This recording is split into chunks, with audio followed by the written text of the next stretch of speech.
आलिगा जमीन पतंग मृगा, आलिगा जमीन पतंग मृगा, जरहिए के आँच। कहीं कबीर कस बाँची हों,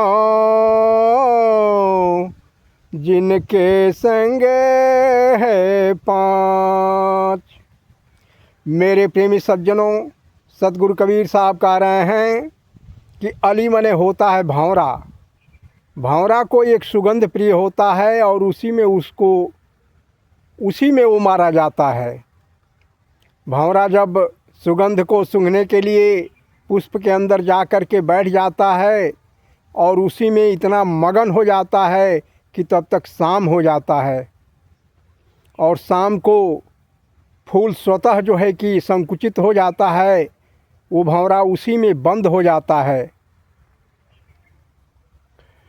रात भर उसी में रहता है, सुबह माली आता है, उसको तोड़ लेता है और ले जा कर के मंदिर में चढ़ा देता है। तब तक उसका दम घुट करके उसी में समाप्त हो जाता है। भंवरा सिर्फ सुगंध में मारा गया। गज मने होता है हाथी। हाथी को स्पर्श प्रिय है और वो भी एक स्पर्श ही में मारा जाता है। हाथी फंसाने वाले लोग जंगल में जब जाते हैं तो तजवीज़ करते हैं कि किस रास्ते से ज़्यादा हाथी आते जाते हैं। उस रास्ते पर एक ऐसा गड्ढा खोदते हैं कि जिसमें हाथी अगर गिर जाए तो निकले नहीं, और उसके ऊपर घास फूस डाल करके ऐसा बना देते हैं कि पता न चले कि ये गड्ढा है। और तजवीज़ करते हैं कि किधर से हाथी आएगी।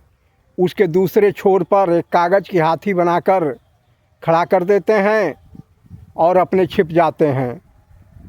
जब हाथी आती है तो उस कागज़ के हाथी को देखकर उसे स्पर्श करने के लिए जब आगे बढ़ती है तो बीच में गड्ढा है, उसी में गिर जाती है। और इस तरह से हाथी एक स्पर्श में मारी जाती है। मीन मने होता है मछली। मछली मारने वाले लोग देख ही रहे हैं किस तरह से कटिया में जो है कि आटा गूँथ कर, चेहरा गूँथ कर और उसको फंसाते हैं। वह सिर्फ एक स्वाद में मारी जाती है। पतंग। पतंग मने होता है फतिंगा। फतिंगा जिसको प्रकाश प्रिय होता है। आप लोग देखते होंगे कि जहाँ प्रकाश होता है वहाँ फतिंगा दौड़ करके जाता है और उस पर जो है कि झपट मारता है, उसका पाँख जल जाता है, उसी में मर जाता है। मृग मने हिरन होता है। हिरन को शब्द प्रिय होता है और वो शब्द ही में वो मारा जाता है। जंगल में हिरन को फंसाने वाले लोग बांसुरी ले करके चले जाते हैं और एक जगह बैठ करके बांसुरी बजाना शुरू कर देते हैं। उस बांसुरी की आवाज़ को कहीं भी हिरन रहता है, सुनता है तो दौड़ करके उस आवाज़ के पास आता है और उस मधुर आवाज़ को सुनकर वहाँ बैठ जाता है और सुनने लगता है। इतना मगन हो जाता है कि उसको अपने शरीर का होश नहीं रहता है। उसी समय व्याधा जो है कि उसको कटार से मारता है और उसको अपना खाद्य बनाता है। ये पांचों जो है कि एक एक के मरीज हैं और एक ही में ये चले जा रहे हैं। और ये पांचों मनुष्य के अंदर विद्यमान हैं। उसी को सतगुरु कबीर साहब कह रहे हैं कि ऐ मनुष्य, तुम कैसे बचोगे जबकि ये तुम्हारे अंदर पांचों विद्यमान हैं।